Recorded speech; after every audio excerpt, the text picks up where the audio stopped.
Olá, tudo bem? Sejam bem-vindos a mais uma videoaula de Farmacognosia 1. Eu sou o professor Márcio e hoje nós trataremos sobre análise de drogas vegetais constituídas de folhas. Espero que todos estejam bem, aproveitem esse material juntamente com o material complementar que estará disponível. Vamos a uma primeira parte do material. Esse material será dividido em duas partes, tá? Então vamos a uma primeira parte onde nós vamos tratar de aspectos gerais de folhas. Então, nessa primeira parte, a gente vai tratar de aspectos gerais de folhas.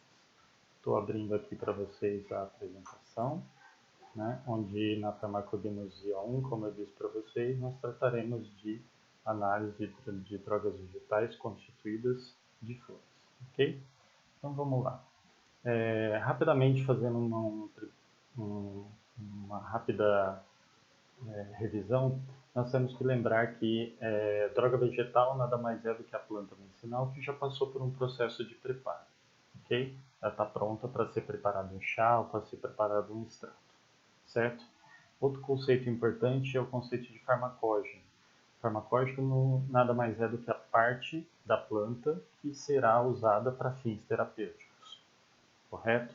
Então, sabendo disso, a gente tem que recordar também que da fisiologia e metabolismo vegetal, lembrar que a planta produz metabólitos secundários.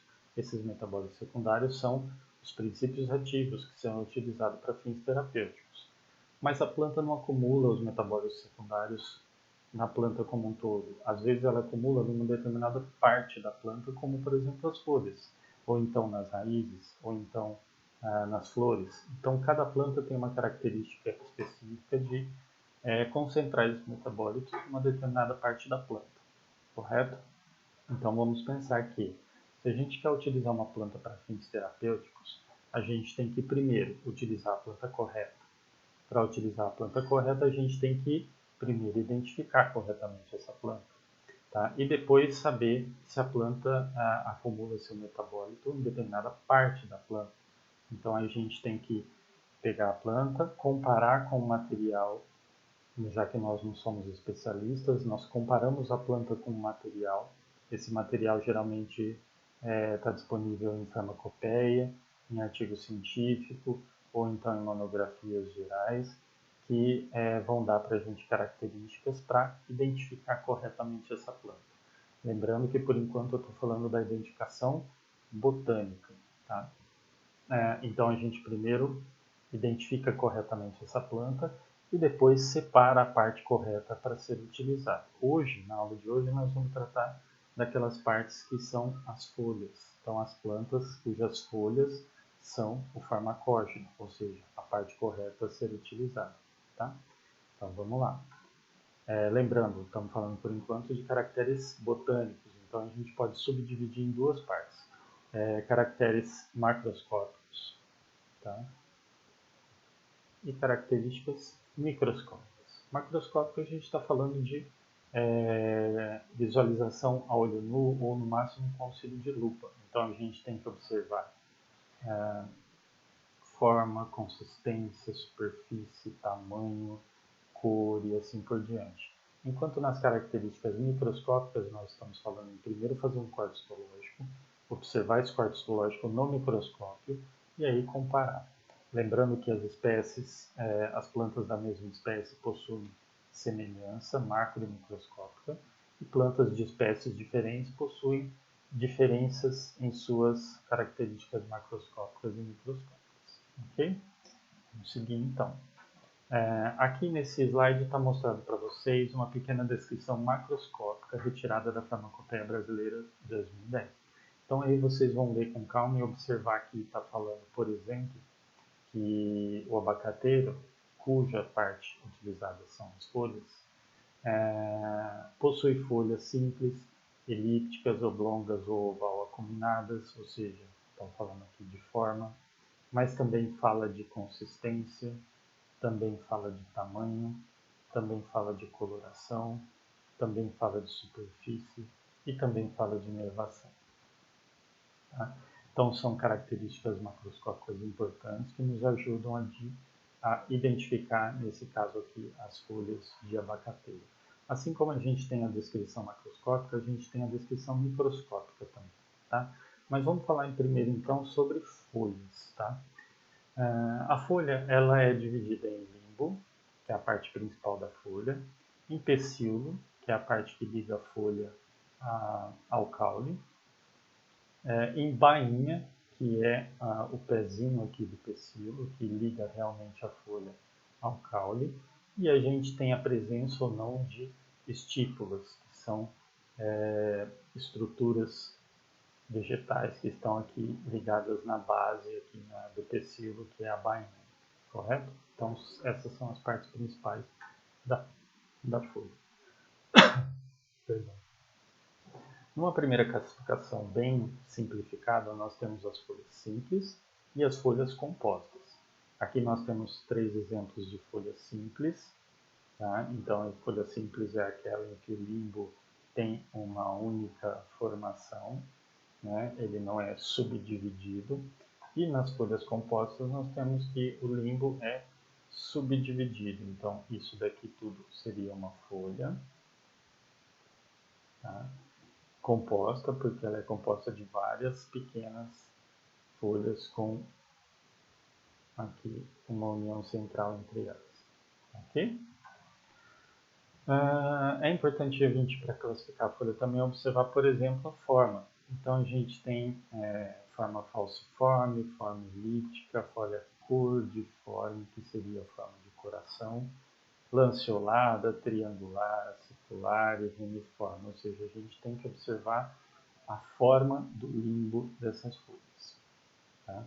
Outra característica importante que pode ajudar a diferenciar as espécies vegetais, o ápice da folha. Então a gente observa também o formato do ápice da folha, que pode ajudar a gente a classificar as folhas. Outra, a base das folhas, assim como a gente tem a forma, o ápice e agora a base das folhas. O formato da base das folhas também pode ajudar na identificação macroscópica dessa folha. Margem da folha. Além da forma da folha, né, do limbo da folha, a gente tem que observar a margem da folha. Então a gente tem plantas que têm a margem contínua, a gente tem folhas que a gente tem a margem chamada de lobada, inteira, dentada, serrilhada e assim por diante. Tá? Às vezes a folha é totalmente plana e às vezes a folha é chamada de revoluta, que é aquela folha que dobra um pouquinho nas suas extremidades.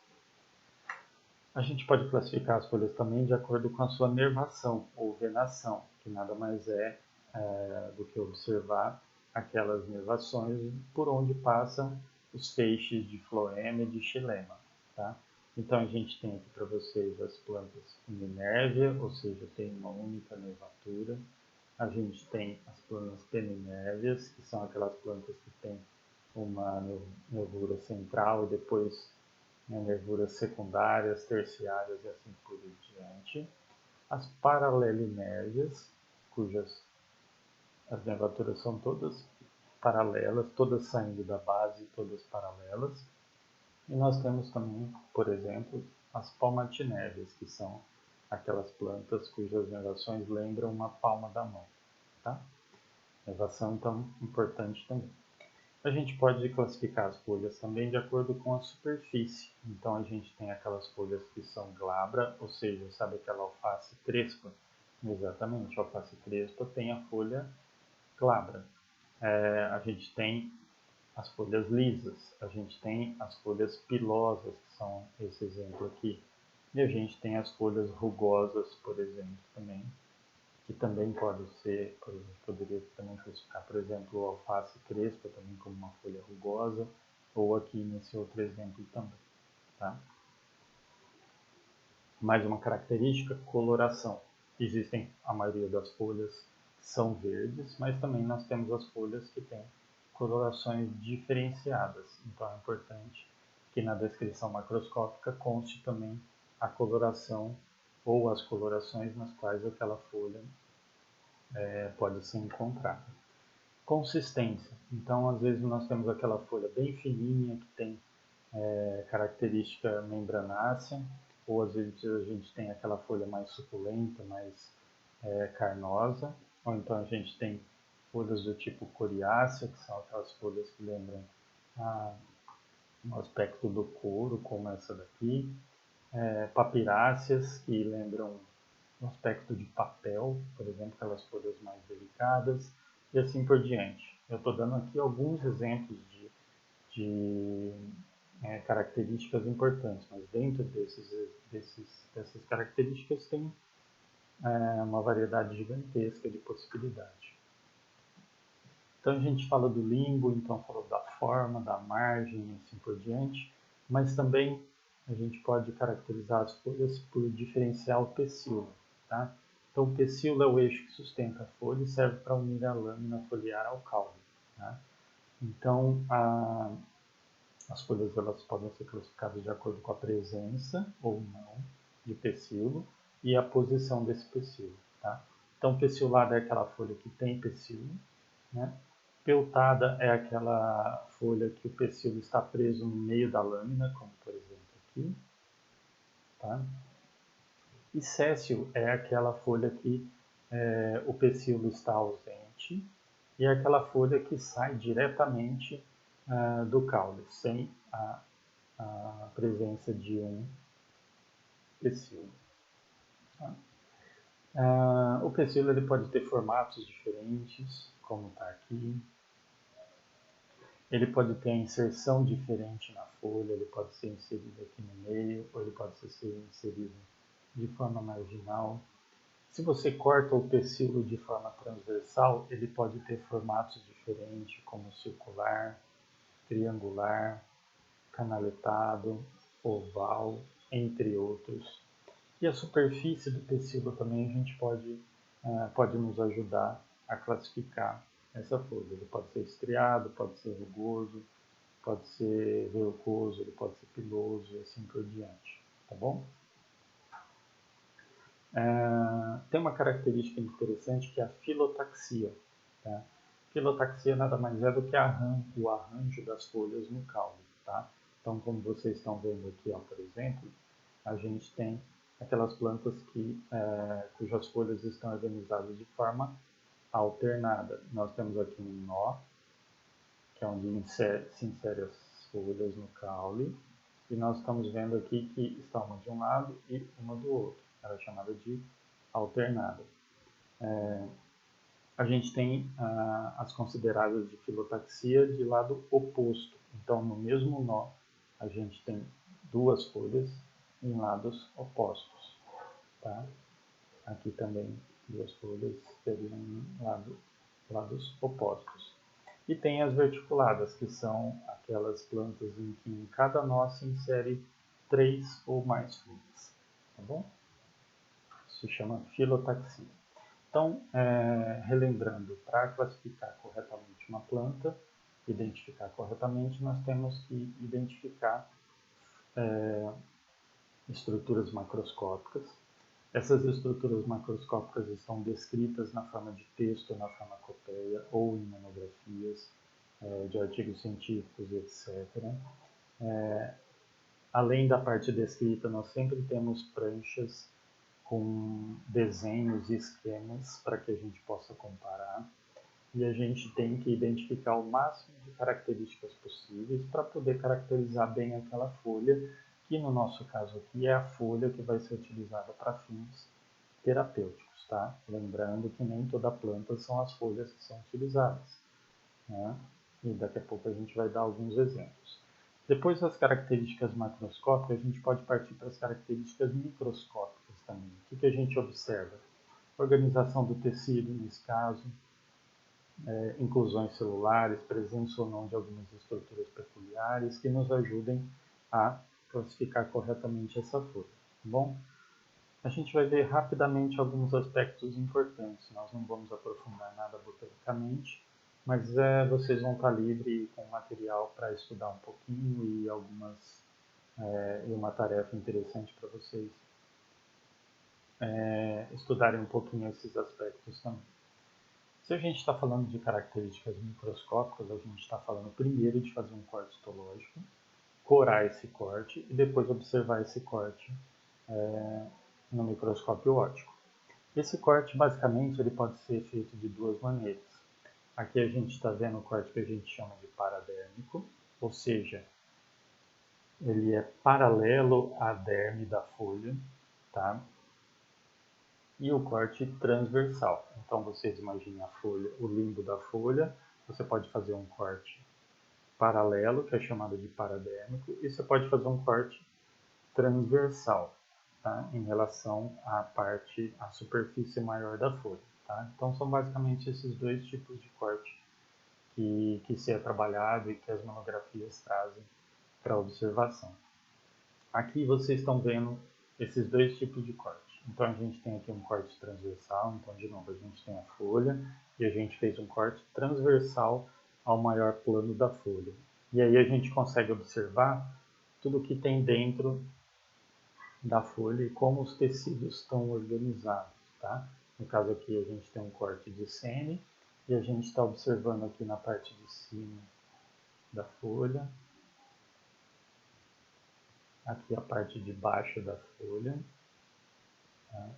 E aqui a parte interna da folha, tá? E aqui a gente já tem um corte paradérmico, ou seja, um corte que foi feito paralelo à derme da planta. Então a gente consegue, é como se a gente estivesse observando a folha de cima, ou então observando a folha de baixo, tá? E aí nesse corte paradérmico nós conseguimos também observar algumas estruturas aqui que nos ajudam a caracterizar corretamente as folhas. Lembrando mais uma vez que cada planta de cada espécie possui características macroscópicas e microscópicas diferentes.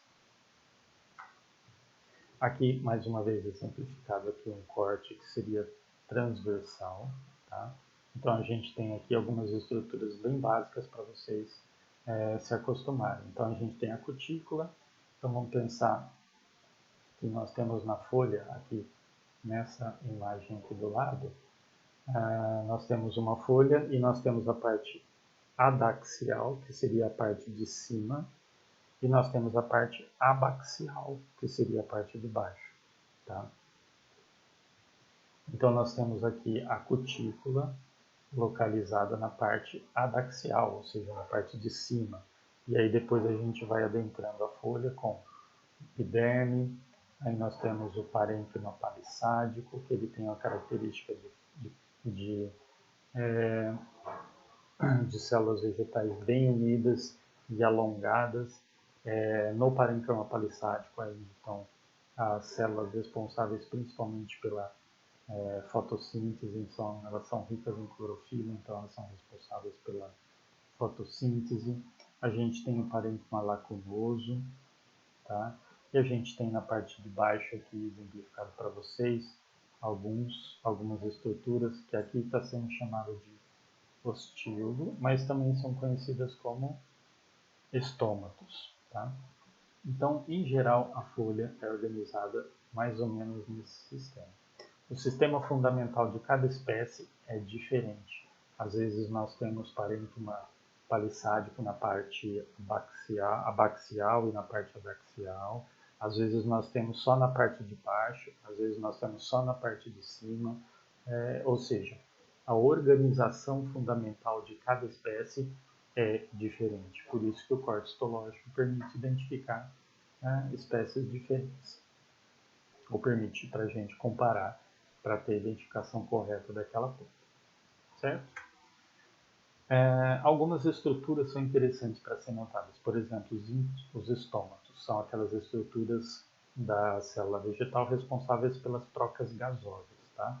Aqui nós temos uma visualização do estômato num corte histológico paradérmico, tá? Aqui também. Tá? E esse é o número de estômatos. Se os estômatos estão localizados na parte de baixo, na parte de cima, só na parte de cima, só na parte de baixo, tudo isso é característica peculiar de cada espécie e ajuda na identificação. Tricomas. No nosso caso aqui, nós temos como principal observação observar os tricomas glandulares, porque os tricomas glandulares são aqueles responsáveis, por exemplo, pelo acúmulo e secreção de óleo essencial. Então, aquelas plantas ricas em óleo essencial devem possuir uma quantidade interessante de tricomas glandulares. Tá? Inclusões celulares inorgânicas. Às vezes ajuda a gente a identificar também quando a planta tem cristais de carbonato de cálcio ou cristais de oxalato de cálcio. Geralmente essas estruturas, esses sais são para a defesa da planta, né? E eles estão localizados ali, eles são facilmente visualizados. No caso de carbonato de cálcio, nós temos os cistólicos, e no caso do oxalato de cálcio, nós temos rafídeos, drusas, areias cristalinas e cristais prismáticos. Tá? Aqui eu trago dois exemplos de quartos histológicos para vocês, né? Onde a gente observa um cistólito, um cristal de carbonato de cálcio, e aqui também numa varredura de microscópio eletrônico. Tá? E aqui eu trago para vocês os cristais de oxalato de cálcio. Né?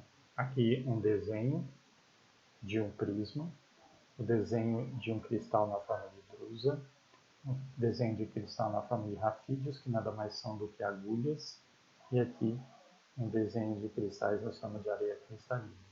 Aqui nós temos um corte histológico, né, uma foto que identifica uma drusa, né? Então a gente tem esse daqui.